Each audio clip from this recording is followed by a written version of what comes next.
Welcome back. If you're just joining us, you are watching part 2 of tonight's 3-part show. We just finished part 1, where we both did a tasting of Russell's Reserve 10-year bourbon. Ken, how are we doing with the Russell's 10-year? It's treating me well so far. In fact, I'm going to top off my glass a little bit. I'm going to try and go easy just so we can get through this. But yeah, it's treating me right. Excellent. So I'm enjoying it as well. And yes, like you, I kind of have to keep things in check because, as I said, the last time I bought it, I went through the whole bottle before I could even get it home. Right. So before we jump into tonight's episode of Sons, I want to remind everyone to like and subscribe. Please click that little bell at the top of your page so you don't miss any future shows. And be sure to leave us your questions and comments in the comment section below. Or you can also email your questions to us at ask@bourbonbros, that's BROS.TV. And if your question doesn't suck, and even if it does, we'll probably still answer it on a future show. Okay, let's get into tonight's discussion of Sons of Anarchy, Season 1, Episode 5, titled Giving Back. Ken, we finally made it to October. This episode originally aired on October 1, 2008. Wow. 12 years ago. I feel old. Has it been that long? Yes. So let's, should I give a quick synopsis for anyone that may not have seen the show? Might as well. All right. That would help. So Gemma, with a heart of gold, hosts a fundraiser for Charming High School. An excommunicated member of the club and the one responsible for Opie's arrest attends and soon presents problems for Jack's Opie and the club. Otto, a Sam Crow member imprisoned in Stockton, brokers a deal between Clay and a new member, Chucky, a bookkeeper with a compulsive tic who is seeking protection from his former employers in the Chinese mafia. Tara is approached by creepy and no sense of awareness Agent Cone. Ken, what were your overall thoughts on the episode? Yeah, I mean, that's a very good description. I liked it. I was entertained by it. I think there was a lot of emotion there at the end where your heart starts pumping. We can get to that. You introduced us some new characters. I thought it was very well-rounded. How about yourself? Yeah, I liked it. I don't know that this one would make kind of my short list of favorite episodes. Mm-hmm. And it didn't really have any kind of like major revelations as far as some of the storylines that will continue on throughout the season. But there were some aspects of the episode that I thought were really fun. There's some great kind of comedic moments, but there's also some pretty heavy dramatic moments. So you get a little bit of everything in it. And it was very entertaining. We also have a couple of new characters introduced in this episode, don't we? Yeah, we do. We have Chucky, right? Yes, you can't forget about Chucky. We'll definitely talk more about him. Right. Let's see. Who else did we have? You have Otto, right? Otto was the first time we're seeing Otto. Yes. We definitely have to talk about Otto. And then I think Henry Lynn was the other one. Yeah, Henry Lynn. That's correct. So there are obviously other characters, but those are the three that we'll actually see again. We would consider them recurring characters. Mm-hmm. Right. So let's talk a little bit about the major storylines. And similar to, I think, what we did last week, there's kind of the storylines that were for this episode, what I like to call the story of the week. And then there's those ongoing storylines that kind of get woven throughout a season and in some cases multiple seasons. For the main story, the episode storylines, the first one is you've got, as you said, Chucky being released from jail and Otto brokering a deal for Sam Crow to protect Chucky. Mm-hmm. And basically this is where Otto knows that Chucky's got $400K stashed away and Chucky's willing to give half of it to Sam Crow for protection against Henry Lynn and the Asian mob. Okay. The second storyline is this guy, Kyle, who used to be a Sam Crow member. And you've got, and he was responsible for Opie's jail sentence. And then you've got the discovery that Kyle still has Sam Crow Inc. on his back, Right. which is against Right. club rules because he was excommunicated. Right. And then you've got Jim as fundraiser. Yeah, that's a good summary of the storylines. And then for ongoing storylines, I'll just go through this quickly. You've got Opie, he's back in his continued struggle to balance family and club. You've got creepy Agent Cone, who was introduced in the last episode. And then you've got Jax and his father's journal that makes a reappearance. Yeah. All right, so let's get into some of our favorite moments, Ken. I'm going to let you kick things off. What's the first moment you want to jump into? I think the intro to me was good. Right at the beginning, where we're first introduced to Kurt Sutter. He's in the jailhouse. There's a beatdown going on. Do you recall that? Yeah, so you've got Chucky getting his ass kicked. I don't know, I swear! Please stop! And I believe it was the Asian mob, right, that was trying to basically get to him. Right. Otto was trying to protect him, but they got to him. Yes, and you mentioned that Otto is played by Kurt Sutter. He's uncredited in the episode, though. That's interesting. So, for those that maybe didn't recognize him and they're trying to figure out who played Otto, it's not in the credits. Yeah, it's a beautiful write-in for himself. It is, and he's great as Otto. He is. He's got that slice in his eye. He's been around. Yes. He's tenured. He's definitely tenured. And one of the things that I always think about when I kind of just stop watching the show as just a viewer, and I think about it through the lens of discussing it with you on this show, is imagine being a fairly young up and coming actor like Charlie Hunnam, and you're doing a scene, and across the table, the person that you're acting with is your boss and the creator of the show. How intimidating that could be. Yes. And again, you'd never know it. He and Ron Perlman, who plays Clay, just did it brilliantly. I've said it before. I'm going to quickly just mention, I love how they will use code and not spell it out for you as the viewer. Like, you've got to figure it out. Like you've talked about, sometimes have to rewind it and rewatch it. Mm-hmm. But you get that in this opening scene where Otto is basically trying to get Clay and Jax to protect Chucky.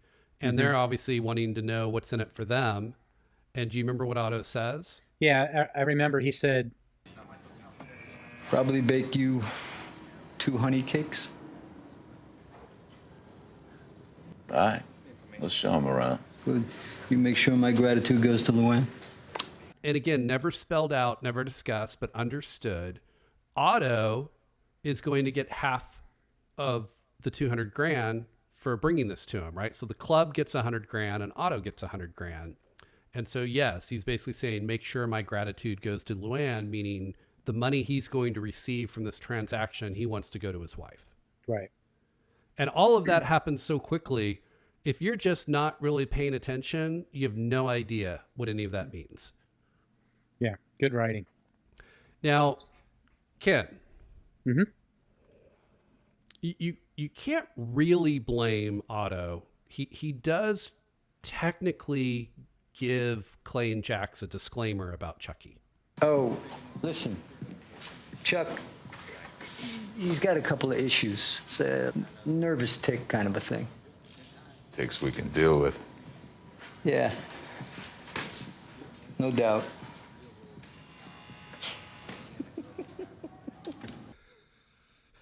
And the camera's just right in on Otto and the look and on his face. He just rolls his eyes and he laughs, smiles. They have no idea what they're in for. Yes. Which, if it's okay with you, I'm just going to roll into my favorite moment, which is exactly that. Chucky and his nervous tick. Yeah, break it down for us.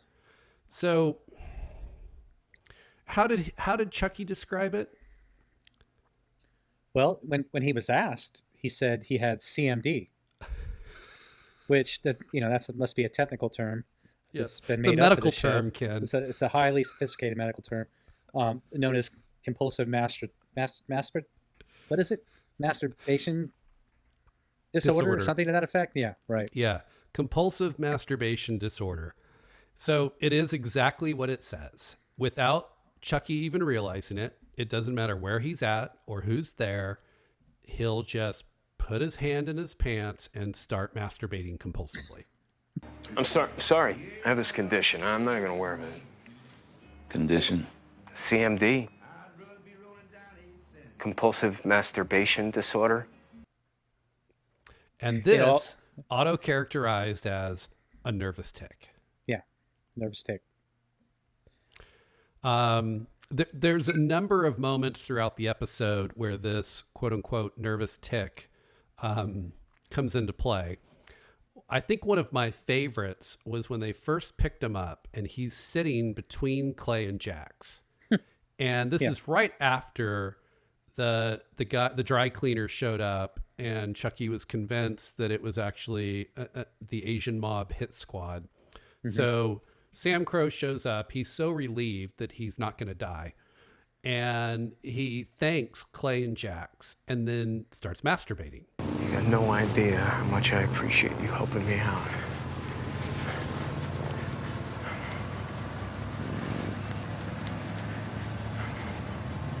Right. And Clay even referred to it later as the hand puppet show. Yes. The dance in his pants. The whole scene with Clay and Chucky and Piney, and you've even got Half Sack, who's just like comes over, not really knowing, and then sees him and is just like, what in the hell's going on? The reactions are, quite frankly, the best part of the episode. Mm-hmm. And that's what I was going to say when they were in the van, is the way that Jax looks at Chucky and the way that Clay looks at Chucky, just classic. Right. Now, in addition to Chucky's CMD, he also has a recurring line that he uses. I accept that. Accept that. I accept that. So that's going to continue until that line changes later on. Right. There's a lot of one-liners that reference Chucky's tick. I don't give a shit about your childhood trauma. If I see your hand dancing in your pants one more time, I'm gonna tie you up and I'm gonna throw you in the goddamn closet. I'm not sticking around for 2 more days and watching your hand puppet show. No, it's the hand job police.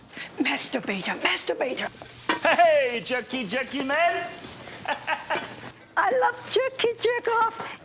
And you also have the scene when they were going to the Asian restaurant to retrieve the 400K. Mm-hmm. They taped his arms to his legs so that he couldn't masturbate. And he says, "Is this necessary?" And everybody's just like, yes. Yes, it is. Yeah, most definitely. So, yeah, Chucky's a great character. And again, only Kurt Sutter could come up with something like CMD. What's next on your list? Another moment to me was probably the church when they go to church and they're talking about what the plan is going to be for, stashing Chucky, guarding him, picking him up there at jail, bringing him back to Teller Motors, making sure he's safe until Sunday when they can get into the restaurant to get the 400K. Just that back and forth that seems to happen. If you recall, there's a vote that happens during church, and it's a different topic. But Gemma asks Clay if Kyle, the ex-member of the club, if his wife and their kids can come to Gemma's fundraiser. What do you think about letting Kyle come tomorrow? I don't think about it. Hope he went to prison because of that asshole. He's excommunicated. And knowing that he's an excommunicated member and he's no longer welcome, Clay immediately bats it down. But Gemma keeps on him and asks him if he would ask the club, and Clay agrees to bring it up for a vote. So during the church episode where they're talking about what the plan is, at the very end of that, Clay asks the club. Wait a minute. There's one more thing. April Hobart wants to know if her old man can come to the fundraiser, see his kid's band play. And that scene with Gemma and Clay is great. I love that. I think Clay at the end, she's like, when he finally agrees, she says, "I love you." And his parting comment was, "That love's going to kill me." Right. But yes, when it goes up for a vote, I think I know where you're going. You're talking about Tig? Yeah, just immediately, just his response. Anybody opposed? Yeah, me. I don't agree with it. Oh, this is wrong. Just the way he says it is The priceless. delivery is perfect. He wants no part of this. Yes. Yes, I love that part. Good call. Good call. And at the end of that, when it wraps up, he orders the club to make sure they're all there at the fundraiser. And he says, Hey, you all better be at that fundraiser tomorrow, unless you want a size 9 high heel boot up your ass. You coming? I'd rather have my balls cut off.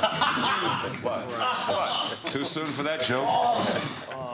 That it was great. That whole scene, the way it played out, the way that Ron Perlman delivered it, the way the club reacted of just like, oh, and that's when he said, too soon for that joke.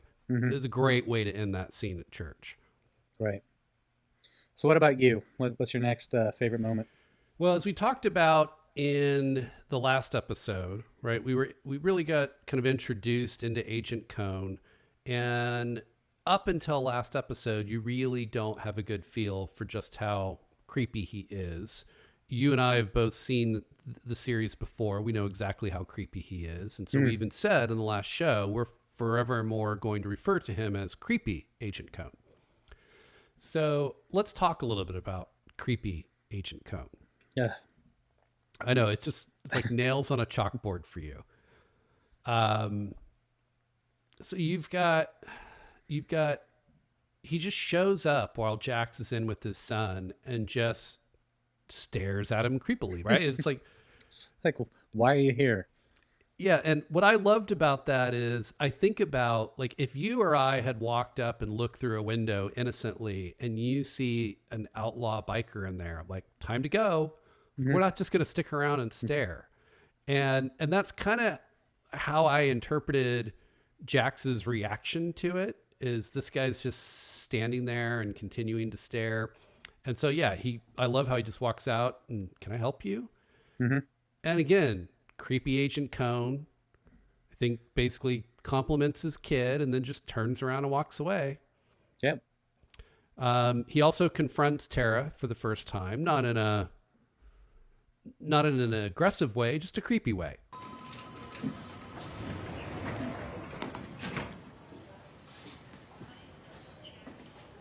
Can we talk? Like you can tell Tara doesn't want him there, and yet he doesn't care. Yep. It's clear that there's this jealousy between Tara and Jax. That's really why he's here. And then, the little cherry on top is he then shows up at the fundraiser. Right. He's cooking. He's cooking sausage. And finds a way to be creepy cooking sausage.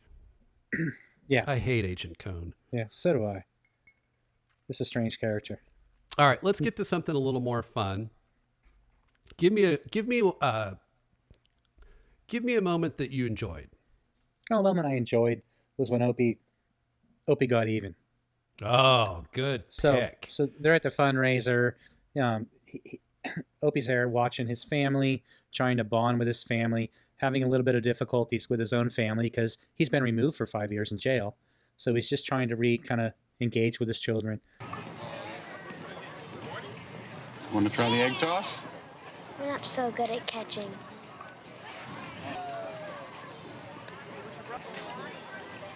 That's okay, sweetie. Go play with your friends. Gotta get the fireworks ready.